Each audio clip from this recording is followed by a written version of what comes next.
নমস্কাৰ। আজি 19 নৱেম্বৰ।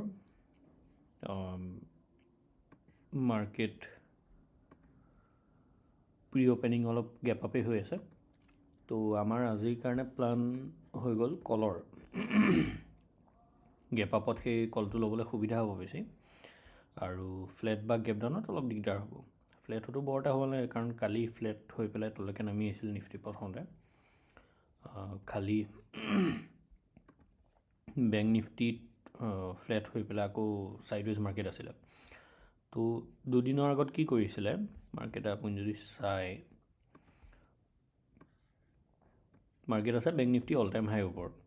তো এইখিনি এটা অল টাইম হাই বনালে, তাৰ পৰা অলপ দিন ছাইডৱেজ নিচিনাকৈ গ'ল ওপৰতল কৰি, আৰু সেই বিহাৰৰ ইলেকশ্যনৰ ৰিজাল্টৰ দিনাখন একেবাৰে শেষৰ সময়ত বহুতখিনি ওপৰলৈ গুচি গৈছিলে। তাৰ পিছৰ দিনাখন বেংক নিফটি আৰু অলপ ওপৰলৈ গৈছিল যদিও নিফটি বেছি ওপৰলৈ যোৱা নাছিলে, আৰু এইখিনি ৰেজিষ্টেঞ্চ লৈ থকা দেখি চেলাৰ মষ্ট প্ৰবেবলি বহুতখিনি আছেই। এইখিনি চেলাৰ মষ্ট প্ৰবেবলি আছিলে, আৰু কালি কি হ'ল, কালি বেংক নিফটিয়ে এইখিনি চেলাৰক অলপ প্ৰফিট দেখুৱালে, প্লাছ এইখিনি বায়াৰ যোনখিনি ইয়াত বহি আছিলে, সেই বায়াৰখিনিক, ইয়াত বহি থকা বায়াৰখিনিক বা ইয়াত থকা বায়াৰখিনিক এতিয়া 14 নৱেম্বৰৰ আবেলি 3টা বজাৰ বায়াৰ যোনখিনি আছে, সেইখিনিৰ যদি আমি প্ৰিমিয়াম চাওঁ,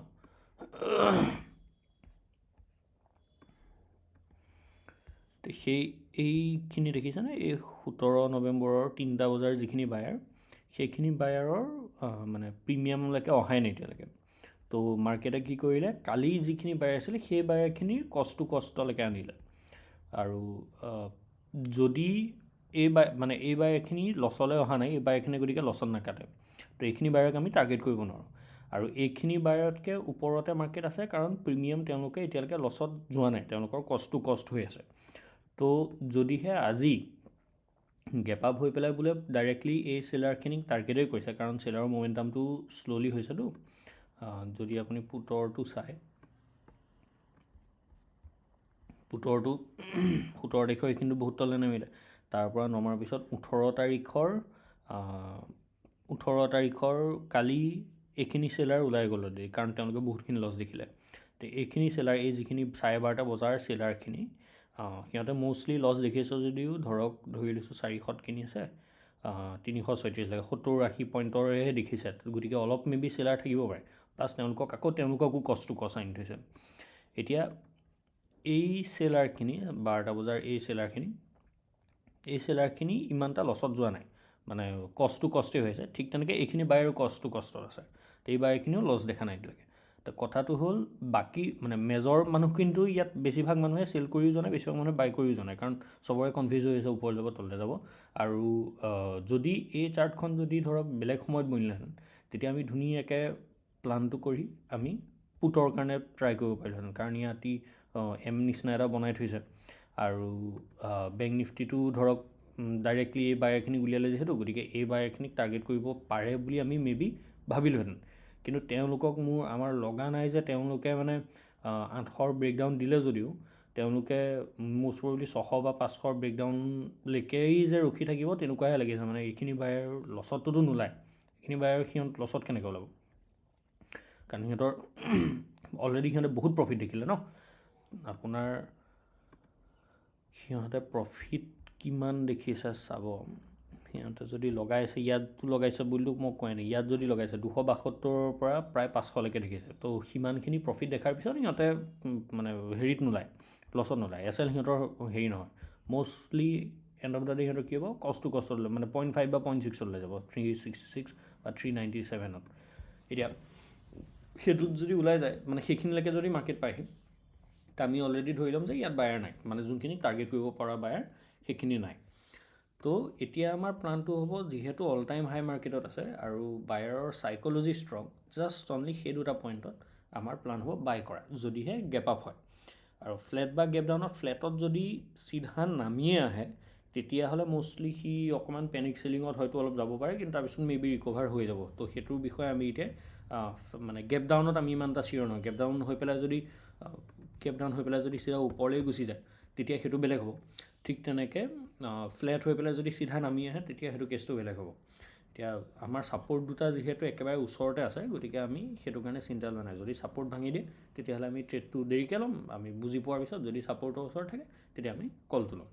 তো আজিৰ প্লানটো খালি সেই কলৰ এইটো কাৰণেই যে এই বায়াৰখিনিক এই চেলাৰখিনিক যোনখিনি অলপ আছে বা নতুনকৈ যোনখিনি বহিব, সেই দুপৰীয়া 12টা বজাৰ পিছৰ পৰা সোমোৱা নতুন চেলাৰখিনি যোনখিনি আছে তেওঁলোকক টাৰ্গেট কৰি পেলাই তেওঁলোকৰ এছএলটো লোৱা। মে বি মানে 59,000ৰ প্ৰপাৰ ব্ৰেকআউট এটা। কালিটোতো সৰুকৈহে ব্ৰেকআউট কৰিলে, আৰু নিফটিৰো 26,000ৰ ব্ৰেকআউট এটা। নিফটিও 26,000ৰ ভালকৈ ৰিচেঞ্চ লৈ আছে ন। তো এতিয়াতো ফ্লেটলৈ আহি গ'ল। এতিয়া এই ফ্লেট অ'পেনিং হ'লেই দিগদাৰ। কালি ফ্লেট অ'পেনিং হৈ তললৈ নামি আহিলে, কালি ফ্লেট অ'পেনিং হৈ পেলাই ছাইডৱেজ গুচি গ'ল। তো আজি তাকে চাওঁ কি হয়। মাৰ্কেট অ'পেনিং হোৱালে আমি ৰখিম, তাৰপিছত আমি চাম কি কৰিব পৰা যায়। মাৰ্কেট অ'পেন হ'ল, অ'পেন হৈ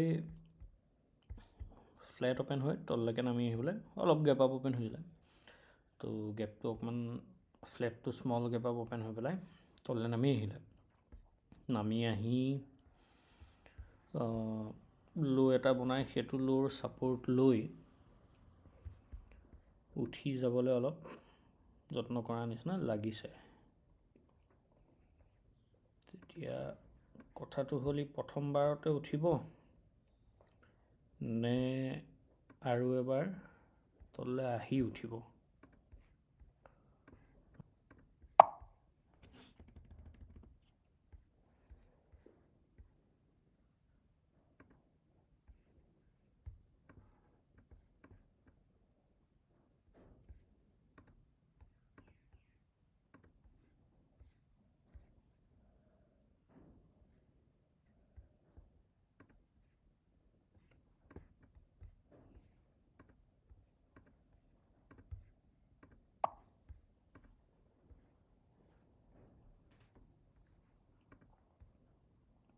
আমি এণ্ট্ৰিটো ল'লোঁ, অকণমান হেৰি হ'ল, পাইছিলোঁ যদিও প্ৰিমিয়ামটো, কিন্তু এতিয়া নাজানো এইটো শুদ্ধ হয়নে ভুলেই হয়।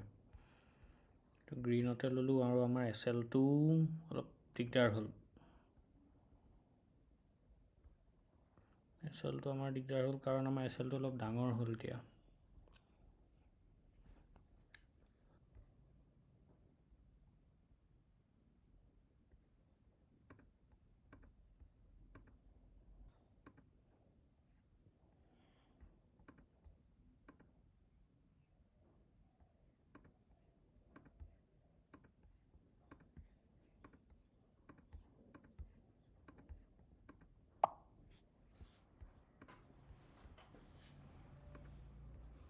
আমি এক্সিট কৰিলোঁ কাৰণ আমাৰ 423 132 ডাইৰেকশ্যনটো ভুল। আমি 2400তে এক্সিট কৰিব পাৰিলোঁহেঁতেন, কিন্তু আৰু 500 টকা এটা এক্সট্ৰা লৈ ল'লোঁ চাই থাকোঁতে। আমি ইমান মানত লোৱা হ'লে ইমান হেৰি নহ'লহেঁতেন। 423ত এক্সিট কৰিব লগা হ'ল না, তো আমাৰ সেইটো বেছি দিগদাৰ হ'ল।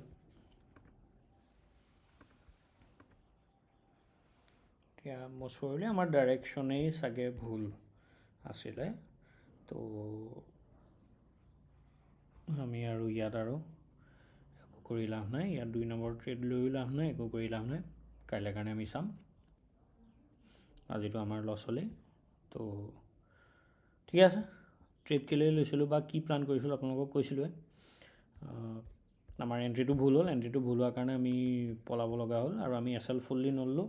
মানে আৰু 1,000-1,200 টকা এটা আছিলে, কাৰণ এইখিনিৰ কাৰণে ইয়াত আৰু মানে বৰ একো নাছিলে আৰু ইয়াৰ পৰা ঘূৰি আহিব পাৰে মে বি, কিন্তু দুইটা ইণ্ডেক্সে যদি ইমানখিনি পাই যায়গৈ মোৰ এছ এল হিট হৈ যাব। তো এছ এল মই জানো যিহেতু যে মাৰ্কেট ঘূৰিব পাৰে, কিন্তু মাৰ্কেট ঘূৰাৰ আগতেই মোৰ এছ এল হিট হ'ব। তো সেইকাৰণে মই সম্পূৰ্ণ এছ এললৈ নৰখিলোঁ, 70% এছ এল লৈ পেলাই আমি ওলাইলোঁ 408। বহুতখিনি নামি গ'ল, এতিয়ালৈ এছ এল হিটে হৈ গ'ল প্ৰবেবলি। আৰু উঠিলেও হয়তো এতিয়া মে বি ইয়াতকৈ আৰু অলপ তললৈ আহি পেলাই 700ৰ ব্ৰেকডাউনটো দি 650 মানৰ পৰা উঠিব। তো নুঠিবও পাৰে, মে বি ডাইৰেকশ্যনেই হয়তো সলনি হৈ গৈছে, সেইটোও হ'ব পাৰে। আজিৰ কাৰণে ইমানেই। আমাৰ এইকেইদিন অলপ মিলি থকা নাই, একো নাই, কিছুমান সময়ত নিমিলা হয়, কিছুমান সময়ত আকৌ মিলা নিজে নিজে হৈ যায়, প্ৰফিট লছ আহি থাকে। খালি ট্ৰেডখিনি কেলৈ ল'লোঁ আৰু কি সময়ত কি চাই পেলাই ল'লোঁ সেইখিনি জানি পেলাই এণ্ট্ৰি কৰি থাকিলেই হয়। আজিৰ কাৰণে ইমানেই, আহিছোঁ দিয়ক, ধন্যবাদ। আমাৰ এণ্ট্ৰি আছিলে 931, এক্সিট হৈ গ'ল 948। আহিছোঁ দিয়ক, ধন্যবাদ।